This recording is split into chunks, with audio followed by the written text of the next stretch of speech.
And now Oakland ready to take the field.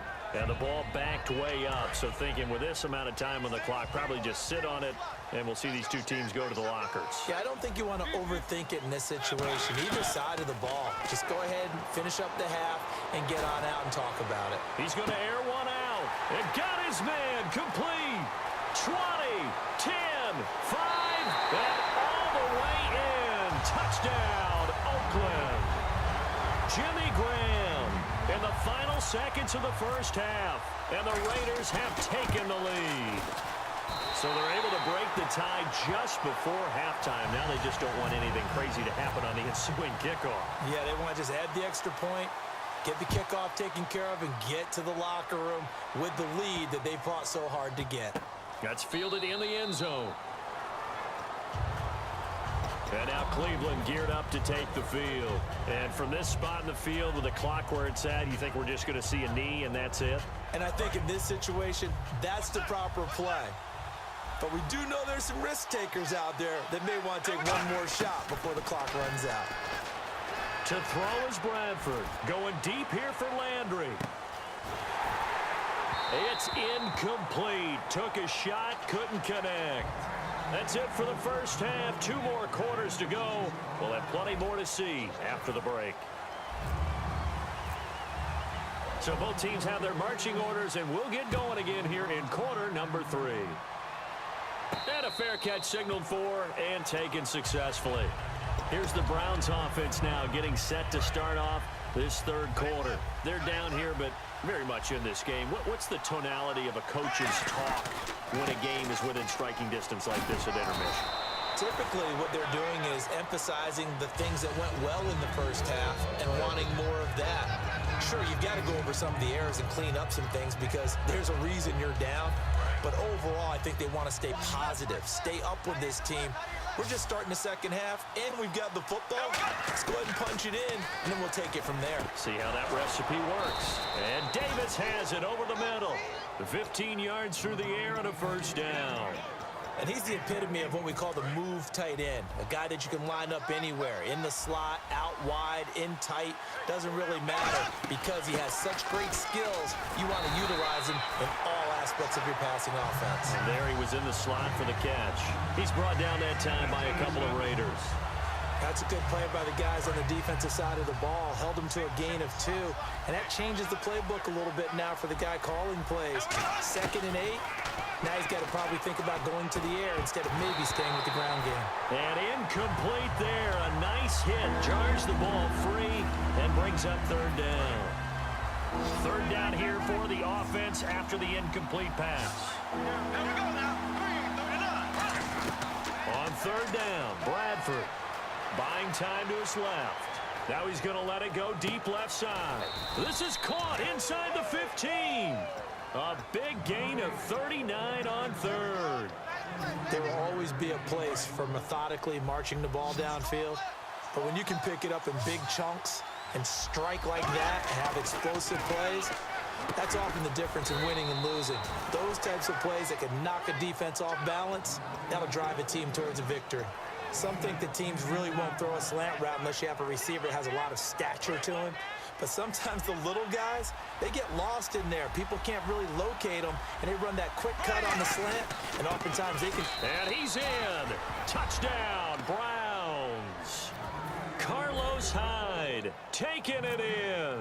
And the Browns are within an extra point of tying this thing up.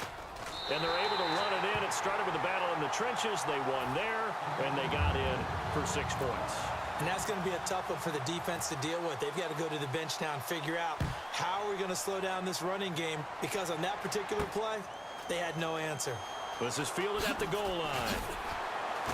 And he'll get it up past the 20 to the 22-yard line. Now we take a glance at the offense as they work their way back out for their first possession of the second half. And last time the formula was pretty simple. One play drive, long pass. That maybe they just want to do that again, right? And that's exactly how you want to draw things up. Whether it's on your grease board, right, in your playbook, one play drive's exactly what you want on offense.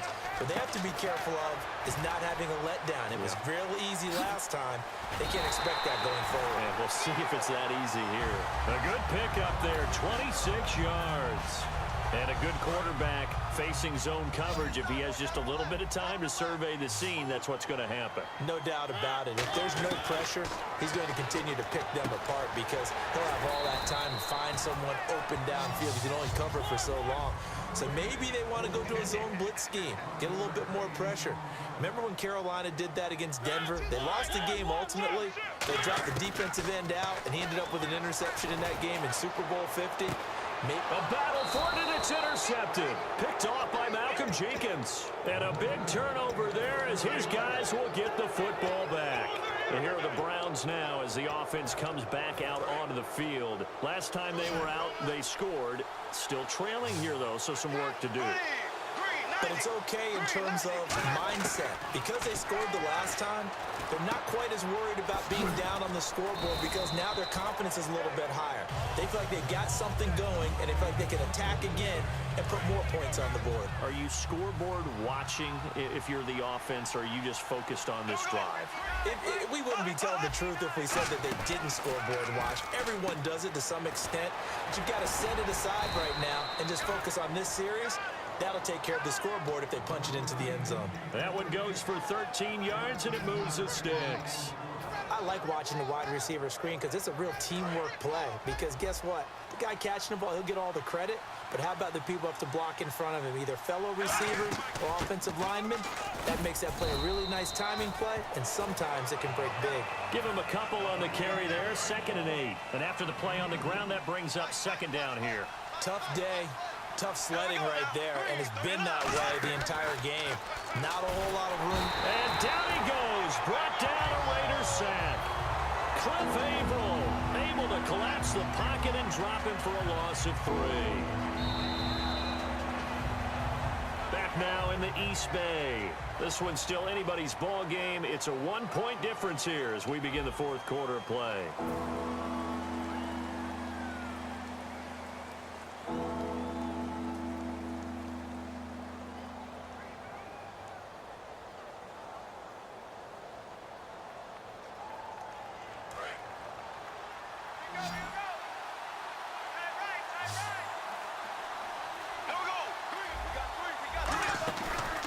Play action.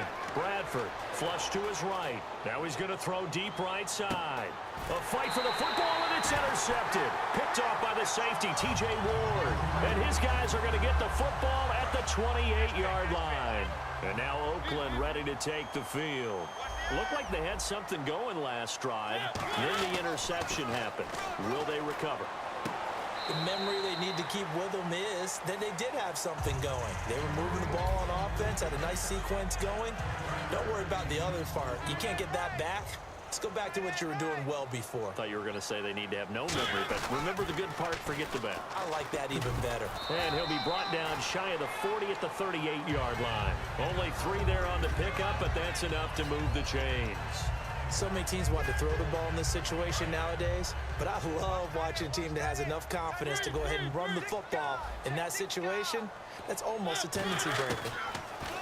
Throwing is Mariota. He's going to look deep down the field. So they took a shot on 1st down, but couldn't connect. Sure, that pass was incomplete as they made an attempt to get a big one downfield. But that's okay because the second part of that is if you don't get the completion, at least you've told the defense you're trying to stretch them out a little bit, and they may have to change accordingly. He's going to go up top again. And at the 7-yard line, the catch is made. A big play that time for the Raiders. 57 yards. Red zone opportunity. They come out here in the eye. 1st and goal, Bush. And he is in. Touchdown, Raiders. Reggie Bush, his 2nd touchdown of the afternoon.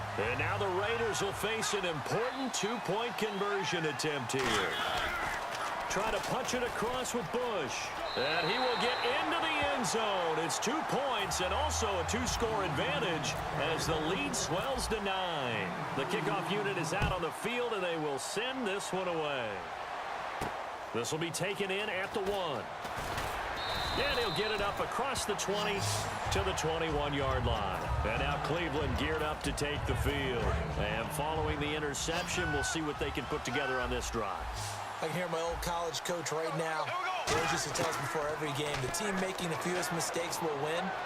What they're hoping is that that last mistake is their only one of the game. Coaches, that's all they talk about, turnovers, right? Minimizing those and maximizing opportunities. And when all else fails as a defender, when you're not there in the coverage, your best friend is exactly what we saw there. A big play shot taken by the offense. Unfortunately, it ended in a big drop. Fitzgerald bringing it in over the middle. A really nice gain of 25 yards. And at this stage, down in the second half, looks like they just wanted to find a way to get it in the hands of their playmaker, and they did. I think you're exactly right. I don't think the coordinator's looking at his play sheet and trying to figure out which play will work well. He's trying to figure out how to get the ball to the playmaker that you just described. Looking down at that sheet, you find people plays, not necessarily X's and O's, and that's exactly what they did there. And on 2nd and 10 now.